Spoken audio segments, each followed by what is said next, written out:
Hello everyone, welcome back on Saya Saran classes. So 11th class मैं आपके सामने फिर हाजिर हूँ अकाउंट की एक और न्यू क्लास के साथ। स्टूडेंट्स अभी तक हम डिस्कस कर रहे थे chapter number 8 bill of exchange. So previously हम डिस्कस कर चुके हैं students meaning of bill of exchange and parties of bill of exchange. Means bill of exchange होता क्या है और बिल ऑफ एक्सचेंज के अंदर कौन कौन सी पार्टीज होती है, थोड़ा सा रिकॉल कर लेंगे हम। और स्टूडेंट्स आज हम डिस्कस करेंगे type of bill of exchange को। सो करते हैं आज की क्लास स्टार्ट हमारी।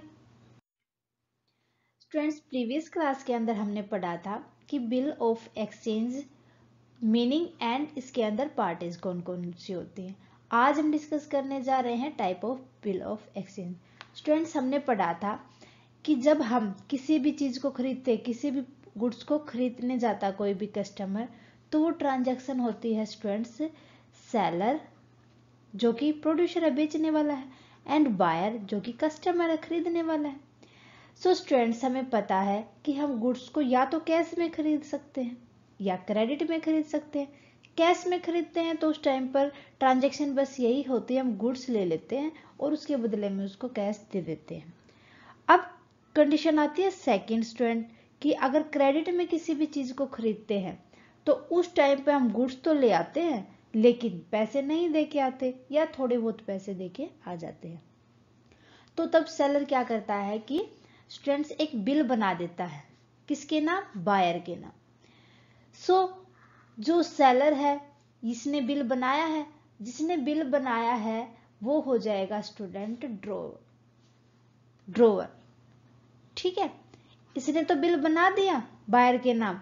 अब जिसके नाम बिल बना है स्टूडेंट्स वो हो जाएगा ड्रोवी। ओके, सो फ्यूचर में जो बिल बना है अब ये पैसे देगा फ्यूचर में सेलर को।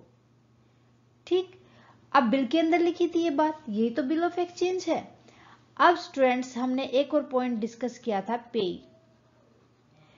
पे हमें जो पढ़ना है ना स्टूडेंट अपने 11th क्लास के अंदर, तो ड्रोवी को ही पेयर मानना है। मीन्स जिसके नाम पर बिल है ना वही पे ही होगा। लेकिन सम केसेस क्या होते हैं कि पे जो ड्रोवी ना होके अनदर पर्सन भी हो सकता है। ड्रोर के बिहाफ में किसी अदर पर्सन द्वारा भी पेमेंट की जा सकती है।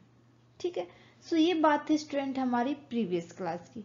आज हमें डिस्कस करना है कि type of bill of exchange होते क्या है, कितने टाइप के बिल होते हैं। फर्स्ट अगर मैं बात करूं डॉक्यूमेंट्री बिल्स से बस आपको एक ही बात समझनी है। जिस टाइम पर सेलर अपनी गुड्स को बायर को देता है तो उस टाइम पर जब वो क्रेडिट में सेल करता है तो जो बिल तैयार किया जाता है वो डॉक्यूमेंट्री बिल कहलाता है। In this, bill of exchange is supported by the relevant document that confirm the genuineness of sale and transaction that took place between the seller and the buyer. Means documentary bill ये confirm करके चलता है कि seller और buyer के बीच में cell हुई है या एक ट्रांजैक्शन की गई है। बस इतना ही बताता है ये bill.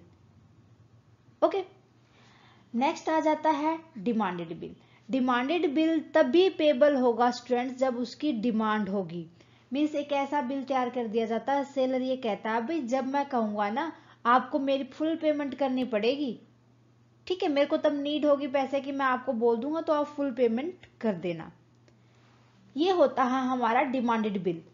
This bill is payable when is demanded. ये बिल तभी पे की जाएगा जब उसकी डिमांड की जाएगी। The bill does not have a fix date of payment.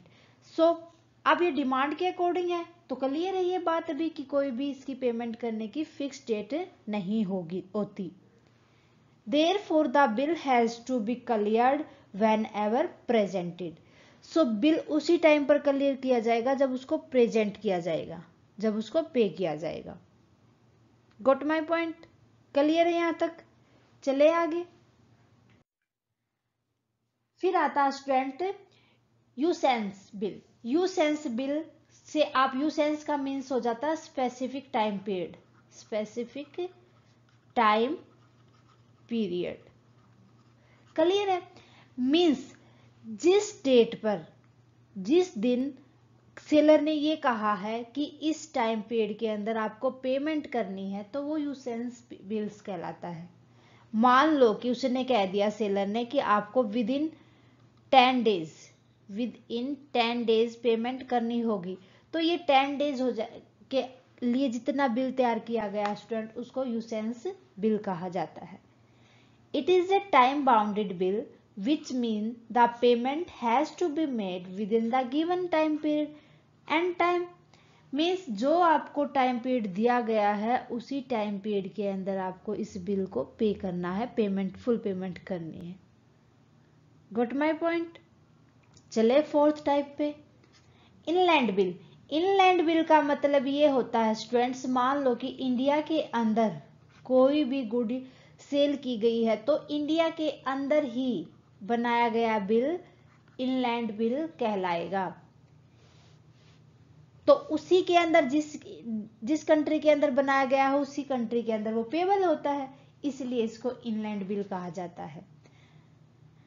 An inland bill is payable only in one country and not in any other foreign country. Means जहां पर जिस देश के अंदर वो बिल बनाया जाता है उसी के अंदर उसकी पेमेंट करनी होगी, किसी अदर कंट्री के अंदर नहीं। इसके अपोजिट जो होगा उसको फॉरेन बिल कहा जाएगा, जो हम आगे डिस्कस करेंगे। Clean bill. Clean bill means कि जिस बिल का कोई भी प्रूफ ना हो हमारे पास, ठीक है, और उसके ऊपर जो उसके अंदर इंटरेस्टेड पीपल होते हैं ना, बस वही उस बिल को बनवाते हैं। This bill does not have any proof of a document. जिसका क्लीन बिल के अंदर कोई भी प्रूफ ना हो, कोई डॉक्यूमेंट तैयार करके कोई स्लिप वगैरह, कोई भी स्लिप ना दी गई हो जिसकी। So interest is comparatively higher than the other bill. तो इसके अंदर लोग ज्यादा इंटरेस्ट रखते हैं क्योंकि उनको क्या होता है, बिल तो पे कर, बिल ना होगा तो उसके अकॉर्डिंग वो कम या ज्यादा भी करवा सकते हैं, तो ज्यादा इंटरेस्ट इसी के अंदर दिखाते हैं पीपल्स। ओके, बात करें sixth, foreign bill. Foreign bill ऐसे बिल जो आउटसाइड कंट्री पे किया जाए। आउटसाइड कंट्री मीन्स अपनी इंडिया है तो इंडिया के आउटसाइड पे करने हो। इंडिया के आउटसाइड तभी तो होंगे ना जब हमने या किसी भी गुड्स को अदर कंट्री से खरीदा हो या अदर कंट्री को बेचा हो, तब उनसे बिल पे करेंगे हम, यही कंडीशन हो सकती है। तो ऐसे बिल जो अपनी कंट्री से बाहर पे किए जाते हैं उनको फॉरेन बिल कहा जाता है। A bill that can be paid outside India is termed as a foreign bill. तो उनको कहा जाता है फॉरेन बिल जो आउटसाइड इंडिया के पे करने हो। Two example of a foreign bill are an export bill and the import bill. Export bill जब हमने किसी गुड को अदर कंट्री को बेचा हो, इम्पोर्ट बिल जब हमने किसी कंट्री से माल लिया हो और उस कंट्री ने हमें पे करना हो। ठीक है, ये इस तरीके से होते हैं। Seventh student, accommodation bill. Accommodation bill का मतलब ये होता है जहां पर हम हैं वहीं पर वो बिल स्पॉन्सर किया जाए, वहीं पर बनाया जाए और वहीं पर बिना किसी कंडीशन के एक्सेप्ट किया जाए। A bill that is sponsored, drawn, accepted without any condition, बिना किसी कंडीशन के, is known as the accommodation bill. Clear है। फिर बात करते हैं स्टूडेंट्स हम at, trade bill. Trade bill आपको स्पेशली नाम से ही दिख रहा है कि जब कोई भी ट्रेड के लिए बिल बनाया जाए, related to, only related to trade, only related to trade. जब किसी भी कोई भी ट्रेड किया गया हो उसके लिए जो बिल तैयार किया जाता है उसे ट्रेड बिल कहा जाता है। This kind of bill is specially related only to trade. दूसरा कोई भी अगर डाला जाए इसके अंदर तो उस टाइम पर बिल इसके अंडर ट्रेड बिल के अंदर नहीं आएगा। सप्लाई बिल, ये सप्लायर के टाइम पर ही जो कॉन्ट्रैक्टर या सप्लायर होते हैं ना गवर्नमेंट डिपार्टमेंट के, तो जब को कुछ भी चीज अगर वो विड्रॉ करते हैं गवर्नमेंट के अंदर से तो उसके लिए गवर्नमेंट के डिपार्टमेंट से, तो उसको सप्लाई बिल कहा जाता है। The bill that is withdrawn by the supplier or contractor from the government department is known as the supply bill. ठीक है, ओके।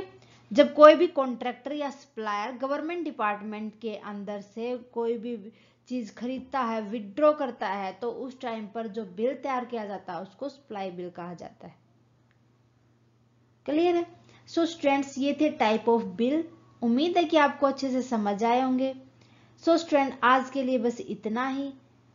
मिलते हैं नेक्स्ट क्लास में नेक्स्ट टॉपिक के साथ। आने वाली क्लास को बिल्कुल भी मिस ना करें, क्योंकि चैप्टर हमें अच्छे से समझना है। इस चैप्टर से एक थ्योरेटिकल क्वेश्चन आराम से बनेगा स्टूडेंट हमारा। क्लियर है? सो स्टूडेंट्स, आप हमें कमेंट करके बताएं आपको क्लासेस कैसी लगी। स्टूडेंट्स, कोई भी डाउट है अकाउंट से रिलेटेड, आप कमेंट सेक्शन में लिख दें। जितना जल्दी पॉसिबल होगा उसका सोल्यूशन आपको दिया जाएगा। स्टूडेंट्स, क्लासेस अच्छी लगे तो प्लीज लाइक और अदर स्टूडेंट्स के साथ ज्यादा से ज्यादा शेयर करें। सो स्टूडेंट्स, क्लासेस को देखने के लिए थैंक यू वेरी मच। मिलते हैं नेक्स्ट क्लास में एक और न्यू टॉपिक के साथ। तब तक के लिए बाय एंड टेक केयर।